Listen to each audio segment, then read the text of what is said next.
You're listening to an episode of the Holistically Psyched podcast. I'm your host, Mariah Choate, a nationally certified school psychologist turned stay-at-home mom who now has the freedom to share what school districts don't want you to know. After spending over a decade in the field of education, I ditched burnout in a toxic school district to stay home and raise my babies. But little did I know that less than a year and a half later, I would spend my time creating educational resources for hundreds of parents and educators, all hoping to advocate for children's learning needs when the school gives them the all-too-familiar runaround. Now I'm bringing you the nitty-gritty behind-the-scenes information and stories that districts don't share, while offering different perspectives from those of us committed to making waves of change. So if you're ready to learn, advocate, and empower yourself, child, or students, pull up a chair or pop your earbuds in. You're in the right place. Let's get started.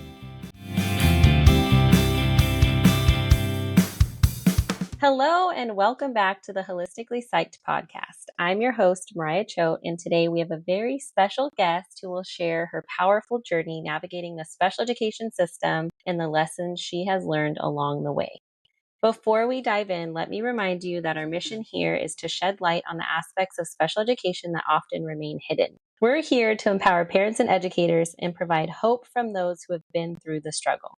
So let's welcome our very first guest, Angela Powell, who has firsthand experience with her son in the public school system. Angela, thank you so much for joining us. And to kick things off, can you share a little bit about your son's journey in special education and what led you to seek support in the first place? Well, there's an interesting twist to that question. So the school actually initiated the evaluation process on behalf of my child. They initiated it at the end of his kindergarten year, so it really didn't start. The process did not begin until his first grade year. And let me tell you, we were oblivious. We were absolutely oblivious to what any of it was, any of it meant. I didn't even know what an IEP was. I had never even heard that term ever before in my life, which is interesting because we have a soon to be 21-year-old who I was team mom of every sports team he was ever on. He was a high academic achiever in the same exact school district. He was a successful athlete in that school district. I was on every PTO board. I was room parent for as many classrooms as I could possibly sign up to be room parent for. I did the book fairs. I did all of the things, any type of fundraising that can be done. I was wanting to be a part of it. When we stepped into the special education process, everything changed. It was like I stepped from one district onto another planet. Hmm. And it started with the evaluation process. It was incredibly overwhelming. There are so many parents out there who are not going to have had this difficult of a start with it, but I want to say this. For me, I did not realize that I was an ADHD neurotype. I did really great in corporate America for many, many, many years in sales because of that.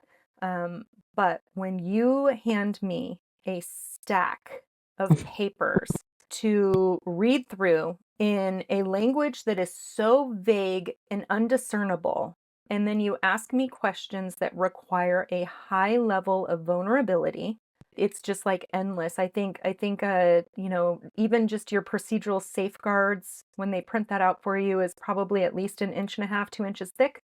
It was the most overwhelming, paralyzing process I had ever experienced. From the very beginning of this process, it was so difficult. However, I had I had known these people for years already, and I assumed that the experts were in fact experts, number one, and number two, had my child's absolute best interest at heart, and that Right. was their number one priority, and I believed that wholeheartedly.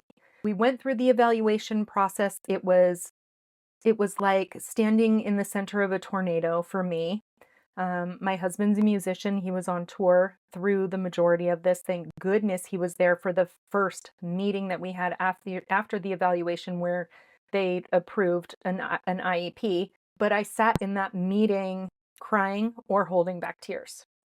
Not because it was scary to hear them present the information, but I didn't understand half of what they were saying.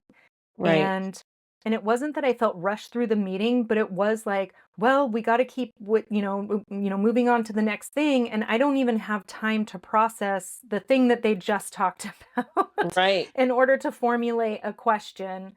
But the number one thing that lives in my brain so clearly was when the school psychologist, who to me was the ultimate expert at that table, who was going to provide us with the most discernible amount of information, when she got to the autism evaluation part, said, "Your son does not qualify for autism, period." Moving on. There was no explanation.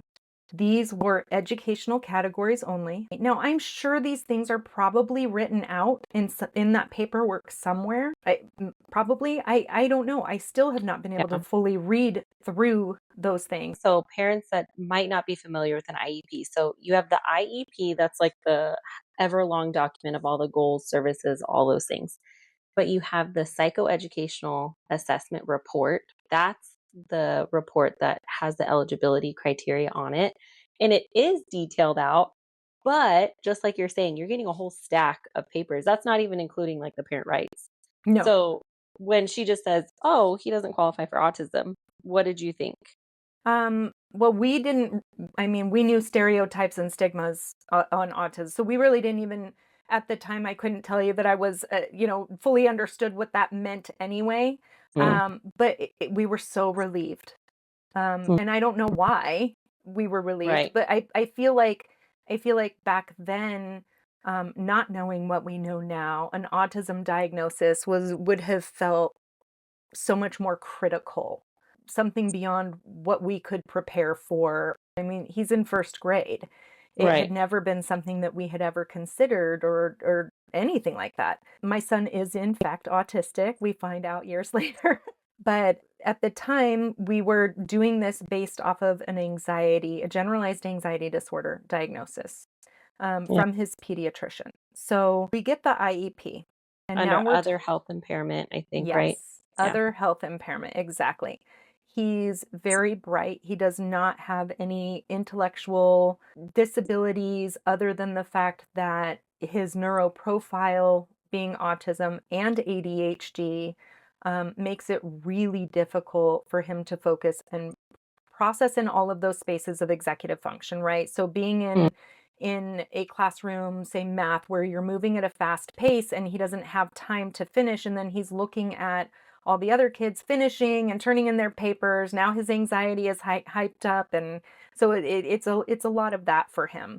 So what we ended up with was a high level of behavioral support needs for him. That is where things can be very scary for children like my son, who is an incredibly empathetic person. He is kind, he is passionate, and he's witty as all get out, but he just needs time to process things in his way. But going through the evaluation process was hard enough. Then when we had our initial IEP meeting and they're talking about goals and services and accommodations, I felt like a bobblehead. You just sit there and you agree, you know, okay, yeah. okay, okay. Well, what does that mean? And then, I would get a short explanation of what that meant, moving on.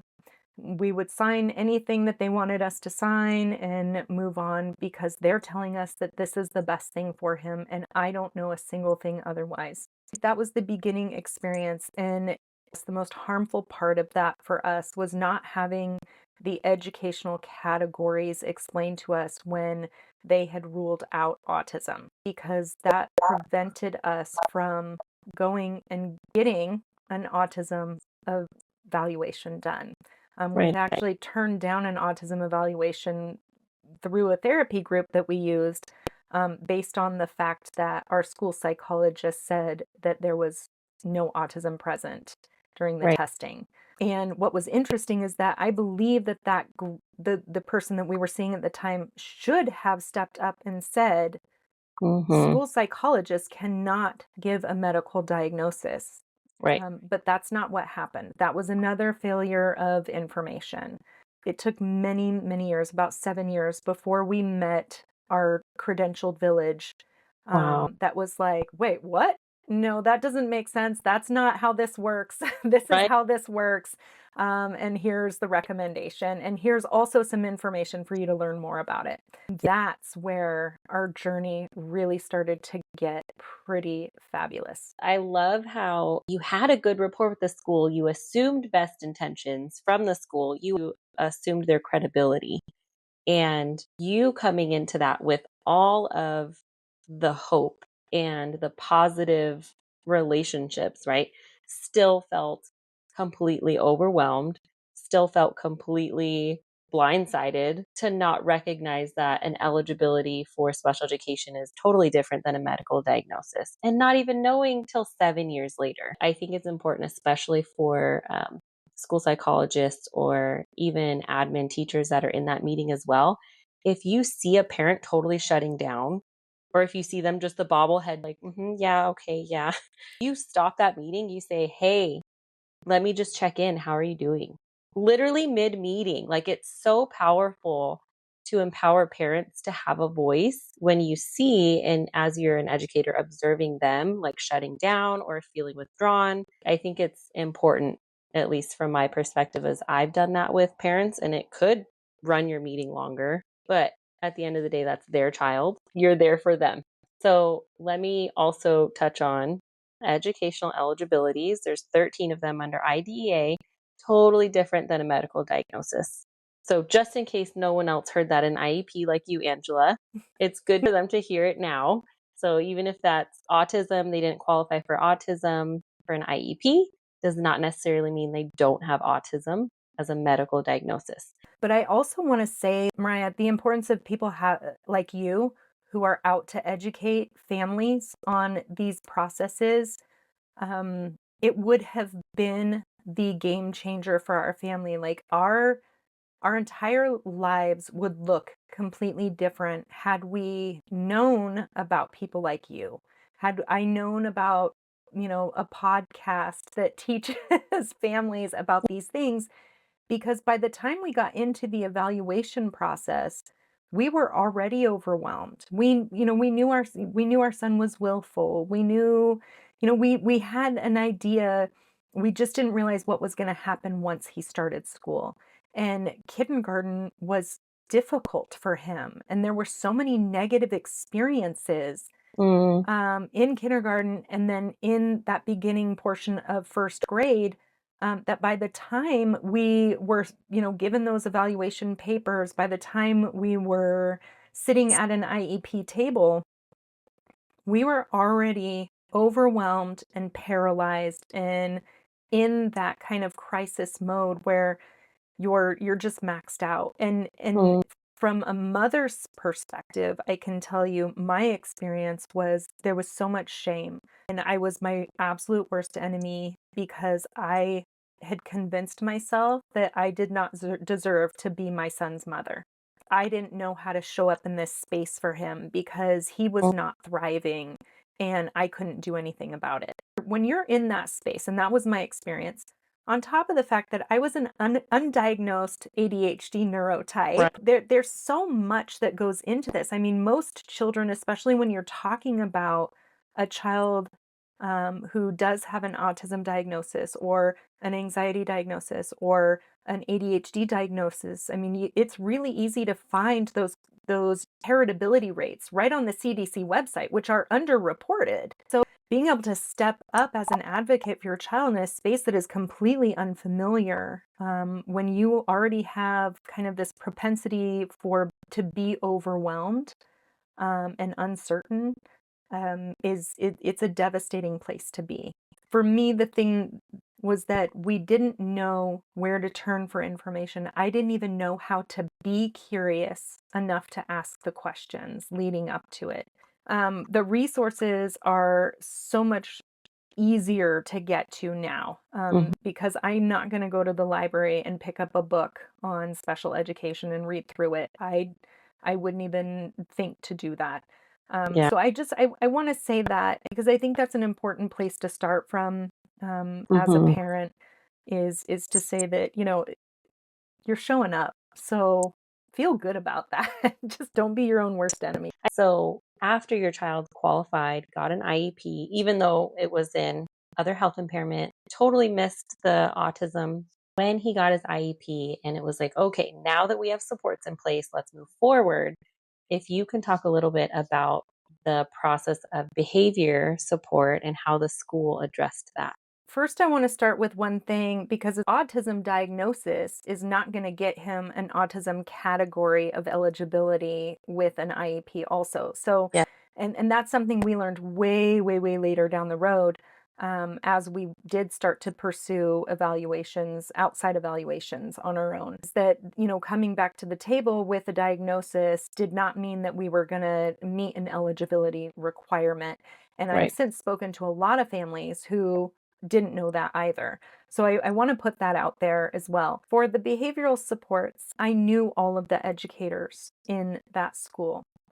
Some of which I had personal relationships with and had for years. I mean, they're people that I really genuinely admired and still admire. And so I'm not poo-pooing any educators. The system does not work. So when it comes to behavior supports, my first big ask is an educator yourself and you keep a behavior board up in your classroom.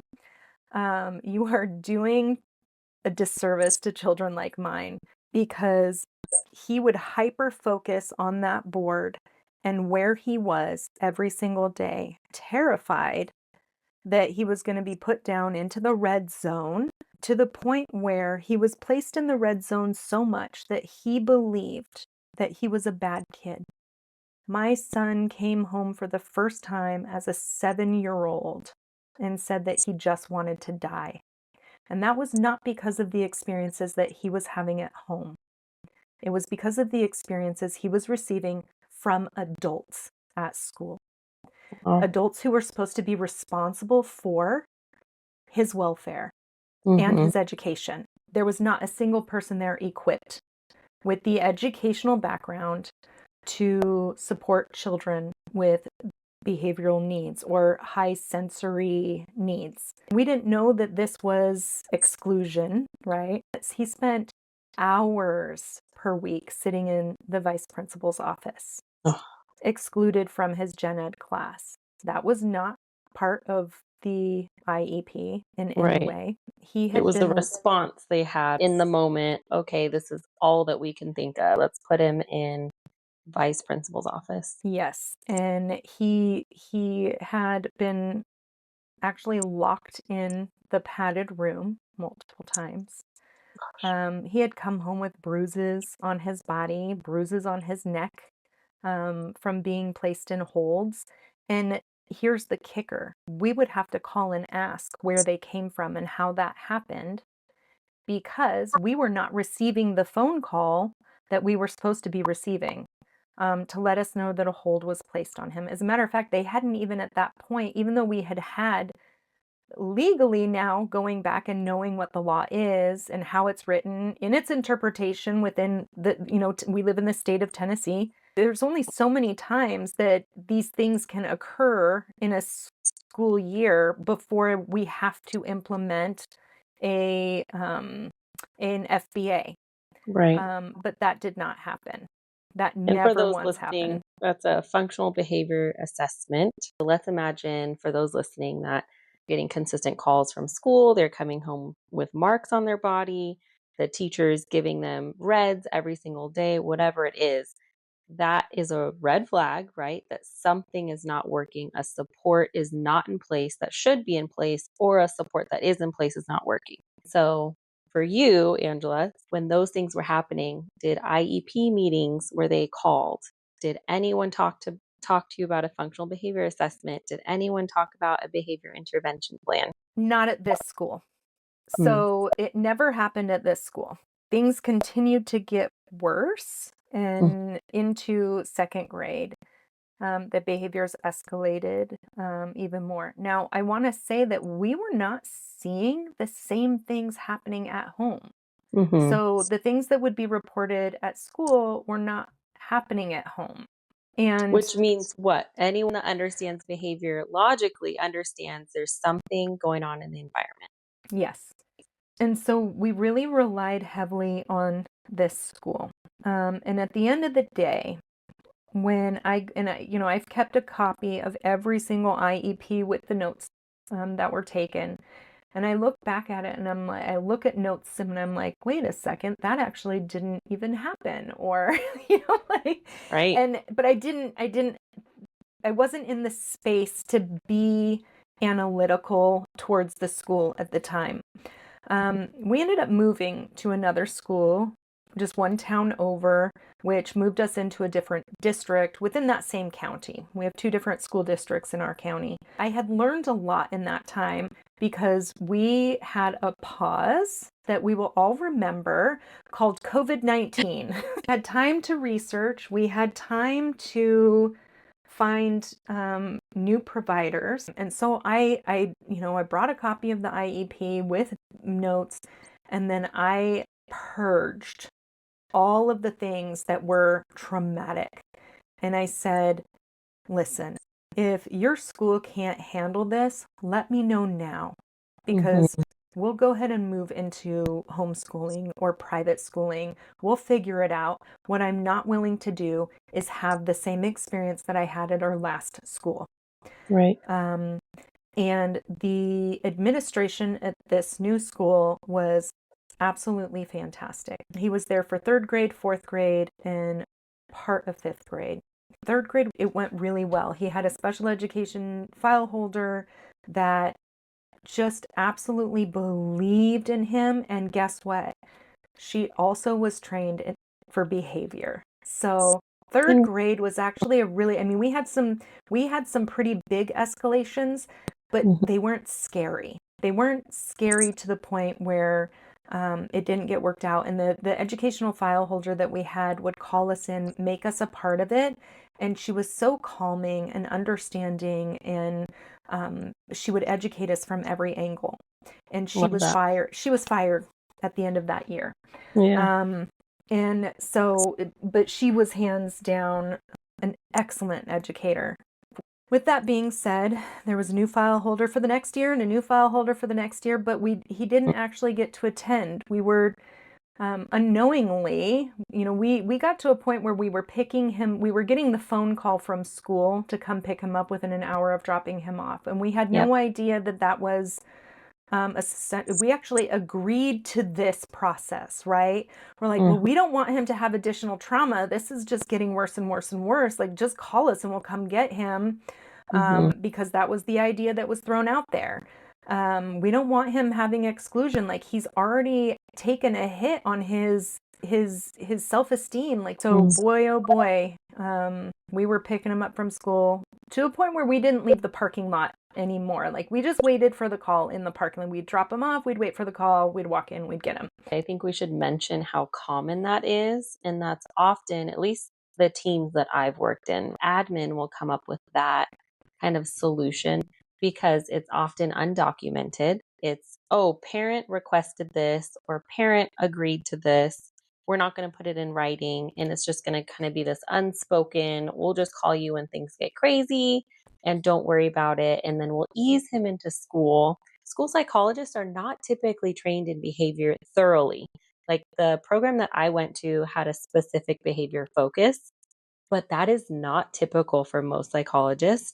BCBA, right? Board certified behavior analyst. Like, not every district will have someone that is versed in behavior. Teachers are not versed in behavior. Districts do not think that it's important enough, right? Admin are not versed in behavior. I'm sure you've seen that. I think it was in Texas, but a poor vice principal had her literal eye. She was blinded in one eye because had no idea that she was escalating a student. I'm not saying this against educators necessarily. I'm saying this against the system. The system is broken, and the system will throw people in there into a classroom having zero idea how to have any de-escalation strategies, zero idea of who to call when a kid is escalated. They initiated the functional behavioral assessment, and they initiated a behavioral intervention plan, and we felt very much welcome and well informed in that space. And an LEA from districts that joined every single meeting from that point. They were doing enough good things, and we felt so much more informed and babied in a sense. They were collecting the data. He did have a one-on-one aide when they could keep them employed because they pay paraprofessionals here less than you can get paid at the local Kroger Wow. to stock produce and bag groceries. So it's a revolving door in special education. Mm-hmm. So I want to say that is a legislative issue. Yes. So we were getting so many needs met, and they were willing to meet with us as often as possible. Like I said, we had 20 IEP meetings in 1 year. Well, that happens to be the year that the solution for our son was homebound services, Mm-hmm. meaning that he was no longer attending school, and they would have an educator come out for 3 hours a week, so an hour and a half twice a week, to provide a free and appropriate public education to our child.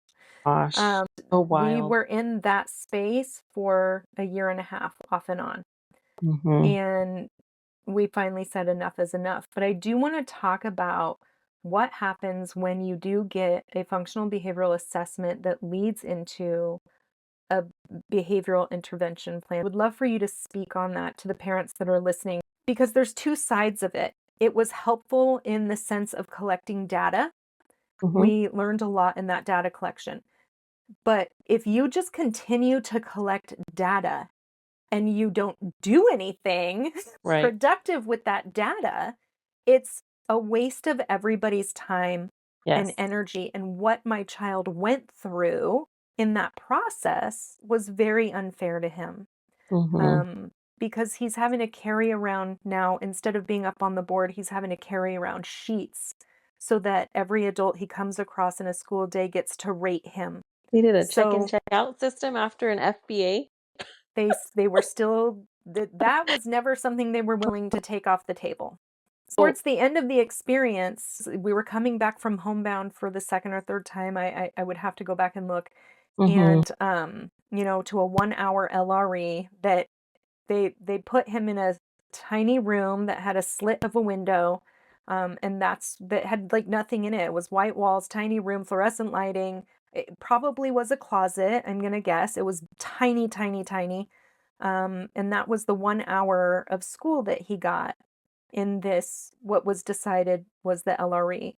And when she Um, says LRE, just real quick, it's least restrictive environment. So they deemed her son his least restrictive environment that'd be the most appropriate for the level of services that he needs while also accessing the most general education was 1 hour per day in a closet. 1 hour per day in a closet All with no access to peers, gen ed or peers. So we had requested so many times that they allow us to bring him in that 1 hour before recess so that he could attend recess before right? he comes home. And it was a refusal every time. Wow. So this is the new school. This is the one that was positive experience, right? For This you. was our positive experience. Yes. I Yeah. don't think, Angela, you're saying that these educators weren't trying. I don't think you're No, saying I admin I trying. genuinely believe every single person that I sat at a table with at this particular school, they genuinely wanted my son to succeed. They had Mhm. no idea how to make that happen. It only took once or twice as I was learning special education in this process. It only took once or twice for me to call out, I'm sorry, can you show me that policy in writing? Because I'm pretty sure schools don't make policies and districts don't make policies. Can Right. you show me that in writing? And Just a that was question is so just a important, question. right? Yeah. Yes. But to even know to ask that question Mhm. was Mhm. that took years for me Oh, to yes. seek out where I would get that information, Mhm. because reading a rights law book did not make sense to me. Might I add, doesn't make sense to educators, Right. right? Educators are not told by their district, "Hey guys, let's sit down. Let's have a crash course on sped law and let's make sure that when we're in an IEP meeting talking about your student and their rights for least restrictive environment, this is exactly what we mean. Instead, they're told, oh, you know what? This works for kids and this has worked in the past. So let's try it 1 hour a day in a closet for Well, your and let's take it a step further because one of the things that I learned along this journey is that the people who in these IEP meetings who are calling the shots are the administrators of that school. hmm Yeah. And you are a lucky duck if you have a school administrator, principal, or vice principal that has ever stepped foot to teach a class in their life. The majority of the administrators that we had in our experience between these two schools had never actually taught in a classroom a single Mm, day of their career. They went wow. straight into administration. That was their education, that was the goal, it was to go straight into administration.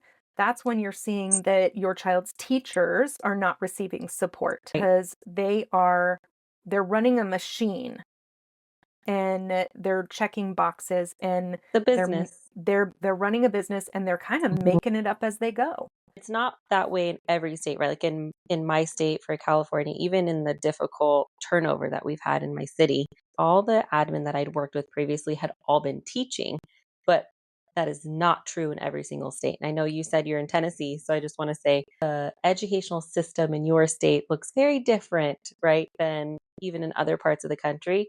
But I think all educators, all teachers could agree that admin are typically calling the shots. They're not giving any response as to this is where the law actually details this out and this is best practice, and they're not given support.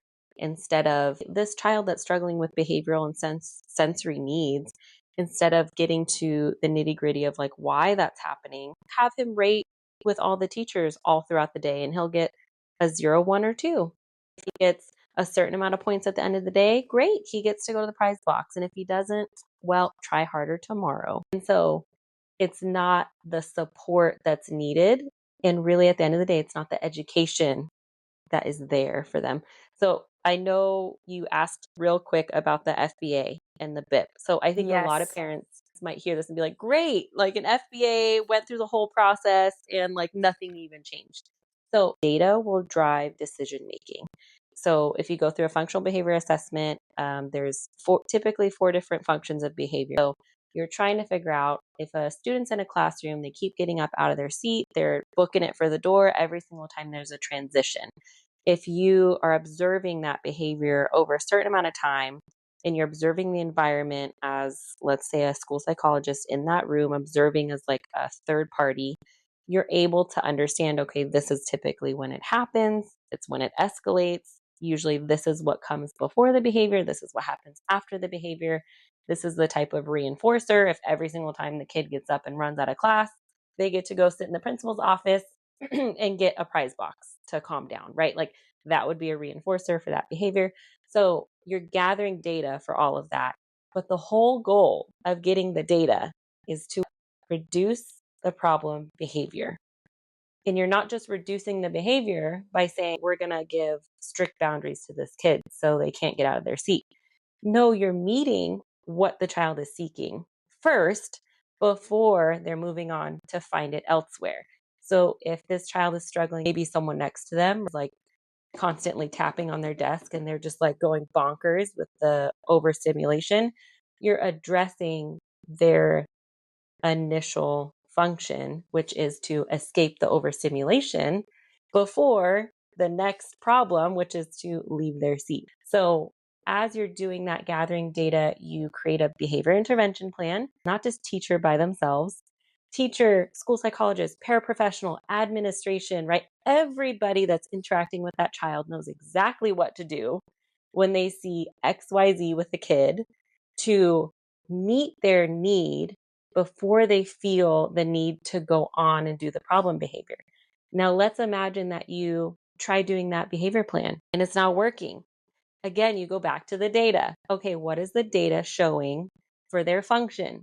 Obviously, if the behavior plan is not working, you're not meeting that function. So you need to try to get to the meeting the function. What is at the very base this child seeking? What are they seeking? What is their disability causing them to require or need? Or is it overstimulation? Is it overwhelmed with work? Is it too difficult of work? Whatever it is. And so if you're in an IEP meeting and a BIP is not working, you ask why and how can we meet the needs of the child. I'm so sorry that the team wasn't able to meet the needs of your child, but I'm thankful that, as you said, you went through the hoops and they offered something. Absolutely. Yeah, and I wanted, I want to say that we did have we had many incredible gen ed teachers. Those are the magic makers to a child like mine. Teachers who are absolute gifts. Mm, And I want to commend those teachers who think outside the box and take a moment to observe. We homeschool him now. We pulled him from school in February 2023. It was mid fifth grade. And what it came down to was that at a district level, the goals were unchanging and it didn't make mm, sense. And so I finally called it out and I'm like, you guys want to resolve a problem with the same exact solution over and over and over again. And this makes no sense. And my husband and I are done wasting our time here. We appreciate everything that you've worked toward, but you're not working towards a solution. And it is obvious by the fact that you're so resistant to change these goals and the mm. accommodations that go along with them. And we were not asking for anything crazy, I assure you. We were asking for stuff like, can he do his English on, paper or his math on paper instead of a Chromebook? The Chromebook's very disruptive. Oh no, we can't do that. We can't. Wow. So it was very simple solutions that the data was showing us. These are times of escalation. We just couldn't get the solutions that he needed with the data that they had collected. I think it's so powerful for educators and anyone that works with kids to get curious and get creative. Not every child is going to learn the same. Not every child is going to have the same types of goals.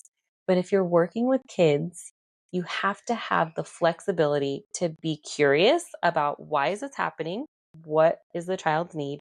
And then get creative in how to meet that need. Doesn't have to look the same for every kid. And this is a big issue that I have with IEP teams is because so many parents will just say yes to goals without even recognizing what that's going to look like fleshed out in the classroom. And 9 times out of 10, that educator is going into a goal bank and saying, oh, this has worked for XYZ student and I've used this for 10 plus years. Yeah, we'll plug it in right here. That's not an individualized education program for that student. Yeah, it was unfortunate. I want to say too, if your gen ed teacher feels hesitant to speak, um, that is your biggest red flag. Not everyone is going to bring actual collaboration and benefit to that IEP team meeting. I've seen a lot of advocates that unfortunately will just come in very angry and just totally damage rapport between the school and the parent. And that's so disheartening. I don't think that's necessarily the parent's intention or the advocate's intention, but it really can damage the rapport that that student can even build with their educators. Absolutely. Okay, so I do want to ask you this because I love hearing your experience and your journey. And I think it can bring so much hope to families just in your own revelation of going through this feeling of overwhelm and just totally hopeless. And like you're the problem with feeling that way at the beginning to now being able to advocate and help other families. So, can you talk a little bit just about when that turning point happened for you? I actually am an expert at that IEP meeting table. So can you talk a little bit about when that approach changed for you? Yeah, so it happened for us in 2021, which is when we founded Mad Charlie Inc. My husband had played a show with this gentleman, and he just wasn't himself that night. This is a guy who's usually super upbeat, he's just kind of really laid back and happy. And you asked at what point, like, I had gained that power. I don't feel that yet. I set my feet on the ground every morning when I wake up, and I ask for two things: the strength to keep moving forward and the ability to bear witness. And Mm, so that's what we're doing. And then I just dig in my heels wherever I can. And right. that's it. I am not an expert in anything outside of my own lived experience, but I know what it meant to me when someone would step up and want to bear witness to that experience, like genuinely bear witness to that experience. Um, and that's what we want to do for other families. And we want to educate, like all the things that we have learned and the experts that we have connected in, like yourself, Mariah, who are so incredibly passionate about families having success and helping children thrive, helping educators thrive. This information is so vital. I said it earlier in this conversation. Had we known how to access someone like you at the very beginning, there probably wouldn't be a Mad Charlie Inc. It would have completely changed the trajectory of our lives. The bottom line is that we now know it simply does not have to be this hard. Yes. Absolutely no Love that. family needs to go through Yes. that much hard work and strife. And we believe that every single parent deserves the ability to make the most well-informed decision for their child's care. That's how we came out of crisis. We found the right credentialed village. We challenged them to Mm. ensure that they were the right people. And I started to become brave enough to call out the ones who were not right for us. And those are the ones who are checking boxes and they're hurting people through and they have lost their curiosity. Mm. And what I have said to multiple credentialed people is that, you know, your credentials do not make you good at your job. So let's step it up or we got to go. And being able to say that confidently without shaking in my boots took some time. Oh, I So, bet. but it's the best, most empowering thing that we ever did. We're out on a mission now, and it's a I family love your affair. mission. I want you to talk about your upcoming course with this amazing company that you've created and what it aims to achieve for other families. Yes. So through Mad Charlie Inc., we have started I'm calling it a conversational course or a conversational series, essentially a bunch of, webinars with experts. We've gathered the curious credentialed village, but with it comes a community. And we do feature Holistically Psyched as one of our experts, which is very exciting. That's why I reached out to you, because I just was absolutely thrilled with how you were sharing information and educating. We're just having conversations with experts to show parents and caregivers that it's okay not to know. Mm. And that it's okay to ask the question that feels really hard to ask. And it's okay not to know what questions to ask and to just stand up and Mhm. be like, I don't even know how to be in this space with you right now. Can you throw me a bone? Like, guide me Right. a little bit? Because Yes. these are the things that I wish I would have gone back and said during Mhm. our journey. So, this is going to walk you through, I think we're up to 17, 18 experts and resources. You and I cover special education and I how many beautiful clips did we get from that? I just as informational clips, just boom, boom, boom, PowerPoint, like just powerhouse clips. It was Mhm. such a fabulous conversation. We're really excited, and with the course, it opens up to community, and then we're going to be hosting live Q&A webinars. Mm. And it's just we're just going to keep feeding it and feeding the families what they need from a parent and caregiver led perspective. And it has been so incredibly empowering. So really easy to get to, madcharlieinc.com. You go to Conquering the Maze is what we're calling it, because we're sick of navigating in this space and we are pumping our fists in the air, ready to conquer it. Right. We're determined to release it before the new year.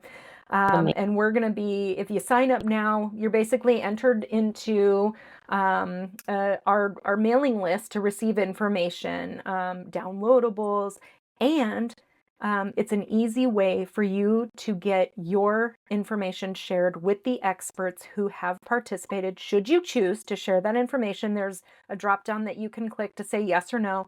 But we're trying to make it easy for parents to find these experts that we have already vetted, that we are already, just absolutely in love with, because these are the most passionate, well educated group of people and resources who really want families to thrive.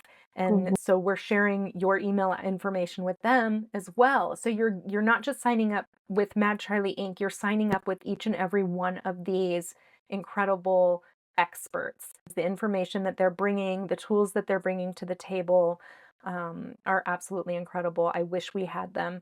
And again, we so believe that every parent deserves the ability to make the most well-informed decision for their child's care. And we Yes. know for a fact that if you're showing up for your child, there's no such thing as doing it wrong.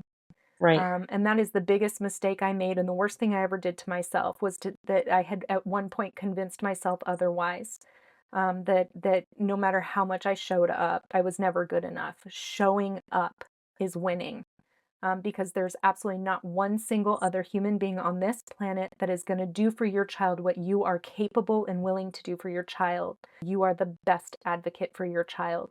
We want parents to fully understand their options. So, another part of this conversational course, this series, is that we have combined allopathic practices and Mhm. standards with functional and alternative care standards as well.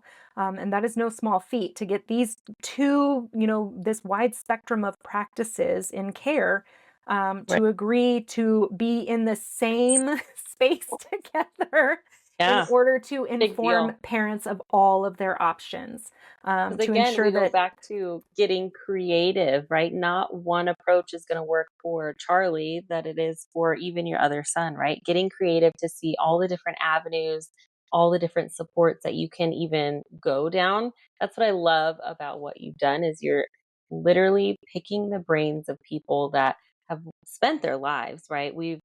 I'm in they're this for my life. You know. passionately, they have spent their Yes, lives passionately pursuing expertise in what they do, which means that they're staying up on the latest and greatest of what is coming out, whether it be from the National Health Institute. They right. want to know what the latest data is. They want to know. They're not just getting the minimum continuing, education units that they can get to hold their credential. They're in this to win, period. And then get families in community together off of social media. We've already pursued it to be a downloadable app from the App Store or the Google Play Store, so it can get you off of social media and into a free app. As we are gaining perspective and becoming more educated by the experts and the resources and the families and bearing witness, we are learning so much. And it's really helping us fine tune how to serve caregivers and parents, because Mm, that's who we want to get to. We want to serve the caregivers and parents, and there's no better way to serve them than to give them the power to advocate for themselves. I love that. That's exactly why we just hit it off when we met. Literally, only God could have brought this together because you're on the other Absolutely. side of the country. And yet we have almost like this same heart. And parents, you're an expert, right? And you just need the tools to be able to be that wonderful advocate for your son or daughter. And then you're teaching them the skills to be able to advocate for themselves. Like, there's such invaluable skills to be able to pass down and the confidence in that. And I just love that you're just so genuine. I've said this from the beginning. I'm so grateful that you were able to make it. It's just so great what you were able to share from all the different perspectives of not only the parent that's uninformed, but the parent that's informed, the parent that has a difficult relationship with what's going on with the school, and the one that's knowing, oh no, you really care about my child and you care about me. And then going over into advocacy work for yourself and working with other families and then creating this amazing course. I don't know if you mentioned it, but I do want to add, so this course just starts with ADHD, but it It doesn't end there. No, yeah. So we are starting with ADHD. We cover multiple comorbidities, because you cannot just speak on ADHD. Mhm. And and we have some data that can reflect that. The CDC data and statistics on ADHD as of May 2024, an estimated 7 million or 11.4 US children aged 3 to 17 years old have been diagnosed with ADHD. That's 11.4% of our population. Wow. So 6 in 10 children had moderate or severe ADHD. 77.9% of the ADHD diagnoses have co-occurring conditions. That means more than half of our ADHD diagnoses are moderate to severe. That means that your pediatrician should not be the one treating your child. That means that you should now be seeing a specialist, because the standards of practice in pediatrics say that if it's a mild to moderate ADHD, your pediatrician is equipped to treat. If it's beyond that, which is more than half of our population of ADHD kiddos, you should be seeing a specialist. 44.1% of ADHD has a co-occurring behavioral or conduct diagnosis. 39.1% have anxiety. 18.9% have depression. We have a 1% rate of Tourette syndrome. We have 36.5% of children also diagnosed with a learning disability, 21.7% with a developmental delay, 14.8% with a speech or language disorder, 14.4% with a co-diagnosis of autism, and 4.4 with intellectual disability. That's 77.9% of our ADHD diagnosis. So when we're focusing on ADHD, you can't just focus on ADHD. So we do have a lot of conversation with each expert and resource about some of these co-occurring diagnoses these comorbidities that go along with it. That being said, this is the start. And then we'll get the feedback that we need from parents, and we're gonna walk this into autism. We're gonna walk this into learning differences and learning disabilities. We're gonna walk this into whatever families are asking for, whatever the parents and caregivers are asking for. We're gonna walk that walk with them. And yeah, I'm so excited. I literally can't wait for this to launch. And thank you. I'm so excited too. Can't wait to create this community and get to meet more families. As you've seen, you're not the only one. There's so many families that have similar lived experience. And it's just so sweet. I love ending my podcast with just reminding people you are not alone. And we are part of Holistically Psyched, right? Is creating that community of change makers, one person at a time, that's going to say, I'm taking the power back in my hands. And yeah, we're not alone. We're in this together, and that's how we're going to make waves of change. And that's what's really beautiful. And it comes down to something as simple as this. You and I had a conversation. I have learned so much from you in our conversations, in our recording for Conquering the Maze, from purchasing your downloadables. That Google Drive was an incredible, like the best $40 I ever spent. I could not believe that. I mean, I have probably paid tens of thousands of dollars to therapists, whereas that $40 downloadable of your download to your Google Drive has been more powerful for me than tens of thousands of dollars spent over a decade, right? But I can now take this information and pass it along to other families and help lift them. So what you're doing, Mariah, your reach is so wide and so important. And I want to make sure that people hear me say that, because I have such a deep gratitude for what you are doing, and you have been given a gift, and you are doing amazing work with it. You're doing a great job, and I appreciate it. Thank you. You're so sweet. Thank you so much, Angela. Thanks so much for joining me today. I would be so grateful if you could share this with anyone you can think of who works in education or happens to have a child with disabilities. If this was helpful for you, make sure to subscribe so you can hear some of the crazy and amazing stories of what is really going on behind the scenes in public education. Until next time, remember, in the famous words of Maya Angelou, each child belongs to all of us, and they bring us a tomorrow in direct relation to the responsibility we have shown to them.